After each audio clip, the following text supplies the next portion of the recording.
প্রিয়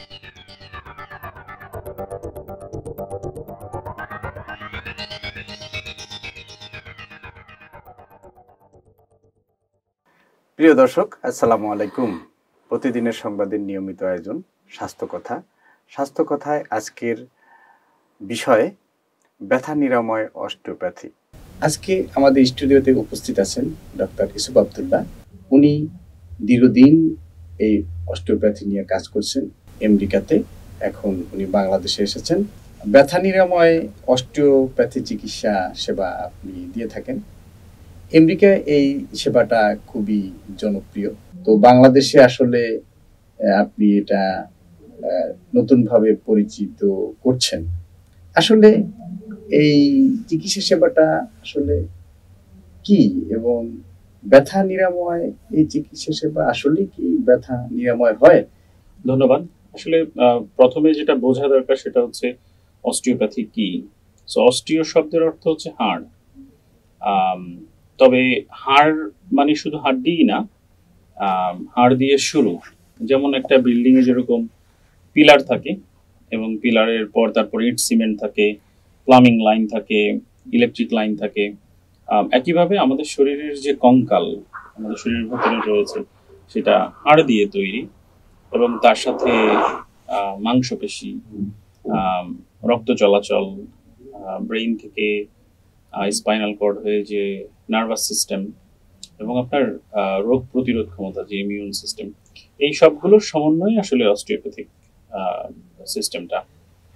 তো আসলে ব্যথা নিরাময়ের দিকে যদি আমরা যাই, মূল কাজটা আসলে যেটা প্রয়োজন সেটা হচ্ছে যে আর কি ব্যথার কারণটা নির্ণয় করা। আর অস্টিওপ্যাথিক ট্রেনিং এর একটা মূল প্রতিপাদ্য বিষয় হচ্ছে হাত। একজন ডাক্তার আসলে অনেকটা সময় থাউজেন্ডস অফ আওয়ার্স যে হাত দিয়ে ডায়াগনোস করার যে দক্ষতা সেটা অর্জন করেন। আমরা ধরে বুঝতে পারি যে হাড় কোথায় নড়ে গেছে, মাংসপেশি কোথায় শক্ত হয়ে গেছে, রক্ত চলাচল কোথায় হ্যাম্পার হয়েছে, বা আপনার নার্ভের চলাচল কোথায় হ্যাম্পার হয়েছে। এবং সেটা যখন ধরা যায় যে এই জায়গাটাতে প্রবলেম, তখন বিভিন্ন টেকনিক আছে, ট্রিটমেন্ট আছে, যেটার মাধ্যমে ওই রেস্ট্রিকশন বা বাধাগুলোকে দূর করে আবার সঠিক জায়গায় বসিয়ে দেওয়ার মাধ্যমেই বা রক্ত চলাচলের ফিরিয়ে আনার মাধ্যমে এই ট্রিটমেন্ট আসলে কাজ করে। আচ্ছা, আমরা শুনেছি যে এটা সুদূর আমেরিকাতে খুব জনপ্রিয়। তো বাংলাদেশে আপনার এই এই চিকিৎসা সেবা নিয়ে আসার কারণ কি, বা আপনি কেন আমেরিকা থেকে বাংলাদেশে বসবাস করে এই চিকিৎসা সেবা শুরু করলেন? আমি আমেরিকান বোর্ড সার্টিফাইড ফ্যামিলি মেডিসিনের উপরে এবং অস্টিওপ্যাথিক ম্যানিপুলেটিভ ট্রিটমেন্টের উপরে। ফ্যামিলি মেডিসিন বাংলাদেশে অনেকটা একটা কম্বিনেশন, যেমন ইন্টারনাল মেডিসিন, পেডিয়াট্রিক এবং ওবিজিওয়াইএন, এই তিনটার কম্বিনেশন, মানে পরিবারের সবাইকেই দেখা যায় যে জেনারেল প্র্যাকটিশনার। সেই সাথে রয়েছে যে অস্টিওপ্যাথিক ট্রিটমেন্টের কথা আমরা একটু আগে বললাম। বাংলাদেশে আসলে আসার একটা বড় কারণ ছিল যে বাংলাদেশে যে স্বাস্থ্যসেবা আছে সেখানে যদি কোনো কন্ট্রিবিউশন করা যায়। আমেরিকায় আমার মতো ডাক্তার অনেক রয়েছে, আমি ওখানে থেকে চলে আসলেও ওখানে কোনো পরিবর্তন হবে না, কিন্তু মনে হয়েছে যে আমার মতো বা আমার ট্রেনধারী কেউ বাংলাদেশে আসলে নেই। সো আমার নিজের দেশের মানুষদের যদি আমি কিছুটা সেবা দিতে পারি, এবং সে কারণেই আসলে আসা। তো ব্যথার বিষয় যখন আসলো এবং আপনি ফ্যামিলি মেডিসিন নিয়ে কাজ করেন, তো আমরা দেখেছি যে আমরা যারা ডেস্ক জব করি, দীর্ঘ সময় আমরা বসে থাকি, যে তাদের কোমর ব্যথা হয়, ঘাড় ব্যথা হয়। এই যে সারাক্ষণ বসে থাকা, এই যে কোমরে ব্যথা, ঘাড় ব্যথা, এই ব্যথার ব্যাপারে আসলে আমাদের কি করণীয় বা কি করা উচিত? একটা ভালো পয়েন্ট বলেছেন। আসলে there is a new term যেটা বলা হয় আর কি, যে সিটিং ইজ নিউ স্মোকিং। মানে একজন মানুষ স্মোকিং করলে যেভাবে তার ফুসফুসের সমস্যা হয়, হার্টের সমস্যা হয়, রক্ত চলাচলের সমস্যা হয়, এবং শরীরের বিভিন্ন জায়গায় যে ধরনের প্রবলেম হয়, আমরা যারা দীর্ঘ সময় বসে থাকি এখন কম্পিউটারের সামনে, আমরা যদি চিন্তা করি যে একজন টিচার, তিনি প্রিপারেশন নিচ্ছেন, বসে থাকছেন, একজন ব্যাংকার, ইভেন সারাক্ষণ আপনার বসে আছেন। ইভেন জার্নালিস্ট যারা লিখছেন, সো যারাই আমরা বসে আছি, ইভেন অন্য ফিল্ডেও যারা আছেন, একজন ডাক্তার সে কিন্তু বসে আছে, আবার গাড়িতে বসে আছে, আমরা বাসায় গিয়ে সোফায় বসে আছি, এখন ইংলিশ কমন আমরা বাথরুমে গিয়ে বসে আছি। তো আমরা কিন্তু দিনের মধ্যে প্রায় দেখা যাচ্ছে যে 10 ঘন্টার বেশি সময় বসে কাটাচ্ছি। এবং একই জায়গায় যখন আপনি দীর্ঘ সময় বসে থাকছেন, এটা আপনার বডির যে নর্মাল হ্যাবিটাস, যে শেপে থাকার কথা, সেটা না থাকাতে আপনার হাড়গুলো সার্টেন ওয়েতে নড়ে যাচ্ছে, সেটার ফলে মাংসপেশিতে টান লাগছে।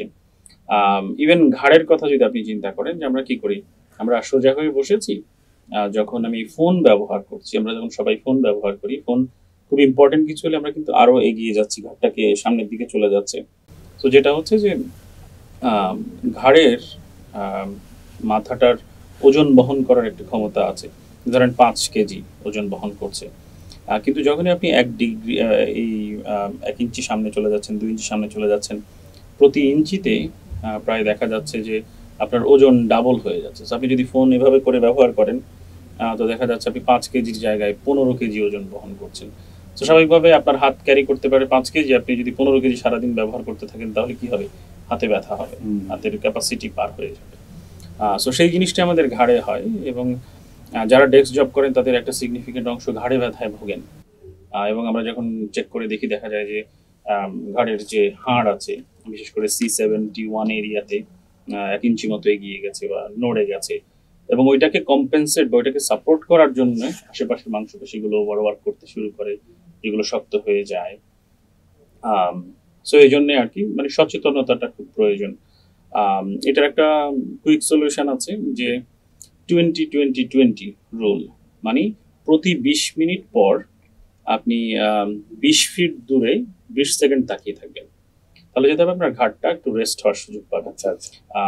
এটা সহজে মনে রাখেন, আপনি কাজ করছেন, সবাই তো আসলে কাজ থেকে সরে যেতে পারবে না, অ্যাটলিস্ট আপনি যদি ঘাড়টা সোজা করে 20 ফিট দূরে একটা আন্দাজ করে যদি 20 সেকেন্ড তাকিয়ে থাকেন, তাহলে আপনার বডিটা রিসেট হওয়ার সুযোগ পেল, তাহলে দেখা যাবে আপনি ভালো আছেন। আরও হচ্ছে যে আপনি যখন বসে কাজ করছেন, একটানা না করে ধরেন 40 মিনিট পর একটু 5 মিনিট একটু নড়াচড়া করলেন। আরও অপশন হচ্ছে, এখন কিন্তু ডেস্ক জব বসে না করে আপনি কোনো কিছু টাইপ করছেন, লিখছেন, স্ট্যান্ডিং ডেস্ক পাওয়া যায়, বা আপনার ডেস্কের উপরে ছোট একটা জিনিস তৈরি করে নিলেন, যেটাতে আপনি মাঝে মাঝে দাঁড়িয়েও কাজ করতে পারেন, তাহলে দেখা যাবে যে আপনি মাছ বেটার আছেন। চমৎকার। তো আমরা একটা জিনিস লক্ষ্য করছি যে ব্যথার ব্যাপারে যাদের বয়স 50-এর ঊর্ধ্বে চলে যায় বা 60-এর ঊর্ধ্বে চলে যায়, তাদের একটা বড় কমপ্লেইন থাকে যে আপনার হাঁটুতে ব্যথা, কোমরে ব্যথা। এই ব্যথা নিরাময়ের ক্ষেত্রে আপনার এই চিকিৎসা সেবাটা আমরা কিভাবে উপকার পাবো, সে বিষয়ে আপনার ধন্যবাদ। তো আসলে যেটা হয়, আপনি বয়সের কথা বলছিলেন, যে একজন মানুষের বয়স যখন 50 হচ্ছে, সো উনি ওনার এই শারীরিক যে যন্ত্রটা 50 বছর ধরে ব্যবহার করছেন, এটা ঘষা খাচ্ছে। প্রতিবার আমি যখন হাঁটু ভাঁজ করছি, সিঁড়ি দিয়ে উঠছি নামছি, ঘষা খেতে খেতে ক্ষয় হচ্ছে, ওয়ার্স অ্যান্ড টিয়ার্স হচ্ছে। এবং ইন্টারেস্টিং ব্যাপার হচ্ছে, যখন এই ক্ষয়টা হয়, আমাদের বডি কিন্তু সেলফ হিলিং, মানে সে নিজেই নিজেকে রিপেয়ার করতে চায়।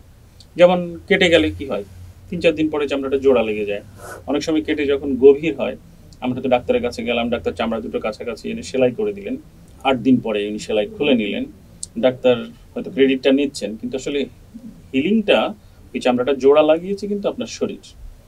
সো সেমভাবে যখন আপনার হাঁটুতে কোনো প্রবলেম হচ্ছে, ক্ষয়ে যাচ্ছে, বডি ওটাকে ঠিক করতে চাচ্ছে, সে হয়তো ক্যালসিয়াম ডিপোজিট করছে, কিন্তু সেই ডিপোজিটটা যখন করে, সেটা আর স্মুথ হয় না, একটু উঁচু নিচু, একটু অ্যাব্রো থ্যাব্রো হচ্ছে।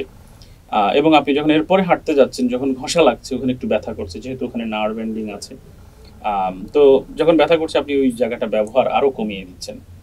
সো ফলে দেখা যাচ্ছে, এটাকে আমরা সাধারণত অস্টিও আর্থারাইটিস বলি। এটা একটা মেইন হয় হাঁটুতে বয়সের সাথে সাথে। সো এবং এটা যে চট করে কিউরেটিভ তাও না। আমরা সাধারণত কি করি, প্রথমে হয়তো ওষুধ খাই ব্যথাটা যাতে ফিল কম হয়, তারপর অনেকে হয়তো ইনজেকশন নেন। কিন্তু অস্টিওপ্যাথিক ট্রিটমেন্টের মেইন গোলটা হচ্ছে এটা ন্যাচারাল। মেইন গোলটা হচ্ছে আপনার রেঞ্জ অফ মোশনটা বাড়ানো। এই যে হয়তো ক্যালসিয়াম ডিপোজিট হতে হতে জায়গাটা এত স্টিফ হয়ে গেছে যে আপনি এখন আর হাঁটু ভাঁজ করতে পারছেন না, বা রুকু সেজদা দিয়ে নামাজ পড়তে পারছেন না। সো অস্টিওপ্যাথিক ট্রিটমেন্টের মেইন গোলটা হচ্ছে বোঝা যে আপনার আম, এই ডেভেলপমেন্টটা কত বেশি হয়েছে, কত সিভিয়ার হয়েছে। সেই অনুসারে কিছু টেকনিক আছে, ট্রিটমেন্ট আছে, যেটার মাধ্যমে জায়গাটাকে ছাড়িয়ে দেওয়া হয়, ইন দ্য সেন্স যে যাতে আপনি আস্তে আস্তে ভাঁজটা বেশি করতে পারেন, ব্যথাটা কমিয়ে দেওয়া হয়। অনেক ক্ষেত্রে আছে ইট নট নেসেসারিলি কিউরেটিভ। এটা এমন না যাচ্ছে এটা করলেন আপনার অস্টিওআর্থ্রাইটিস চলে গেল, কিন্তু আপনি আপনার দৈনন্দিন যে কাজকর্মগুলো সেগুলো আপনি হয়তো ঠিকভাবে করতে পারবেন। হয়তো আপনি নামাজ পড়তে পারছেন, নয়তো আপনি ইজিলি বাথরুমে যেতে পারছেন, বা আপনার বাজার করতে পারছেন। অনেক মহিলারা হয়তো বলে যে আমি একটু বাসায় রান্নাটা করতে চাই দাঁড়িয়ে, হাঁটু ব্যথার কারণে দাঁড়াতেই পারছেন না। সো এটা আর কি, যে মেইন হচ্ছে যে রেঞ্জ অফ মোশন এবং পেইনটা কমানো আর কি। এটাকে মানুষের কাছে সহজভাবে কিভাবে আপনি এটাকে অস্টিওপ্যাথি আসলে আমেরিকাতেই অরিজিন, এবং কিছু মেডিকেল স্কুলেই এই ট্রেনিংটা দেয়া হয়। আমেরিকার বাইরে যেই সব দেশে এই জিনিসটাকে অ্যাডাপ্ট করেছে, তারা যেটা করেছে অনেকটা একটা ফেলোশিপ প্রোগ্রাম হিসেবে অ্যাডাপ্ট করেছে। যেমন অনেকে মেডিকেল স্কুল শেষ করার পর উনি ডাক্তার, তারপর এটাকে একটা স্পেশালাইজ ট্রেনিং হিসেবে আরো হয়তো 4 বছর কোনো একটা প্রোগ্রাম, যেটার আন্ডারে তারা গিয়ে ফাইনালি এই স্কিলটা গেইন করেছে। কারণ এটা আসলে মুখস্থ বিদ্যা তো না, এটা অনেকটা হাতের স্কিল ডেভেলপমেন্টের একটা ব্যাপার, যেটা একটু সময় সাপেক্ষ ব্যাপার, যে আপনি ধরে বুঝতে পারছেন, হ্যাঁ, সার্টেন প্রেশারে বুঝতে পারছেন। যেমন মনে করেন আমরা কিন্তু হাড় দেখতে পাই না, আমরা দেখতে পাচ্ছি স্কিন, কিন্তু আমার স্কিনের ভেতরে যে হাড় আছে সেটা কিভাবে বুঝি? আমি চাপ দিলে শক্ত ফিল করি, তাই এই যে ফিল করার যে ব্যাপারটা, এটাই হচ্ছে ট্রেনিং এর একটা অংশ। একজন অস্টিওপ্যাথি ডাক্তার ধরে বুঝতে পারেন যে আচ্ছা ঠিক আছে, এটা যেমন হবার কথা তেমন আছে কিনা, এবং উইথ সার্টেন প্রেশার উনি হাড়ের ভেতরে কি হচ্ছে সেটাও বুঝতে পারবেন।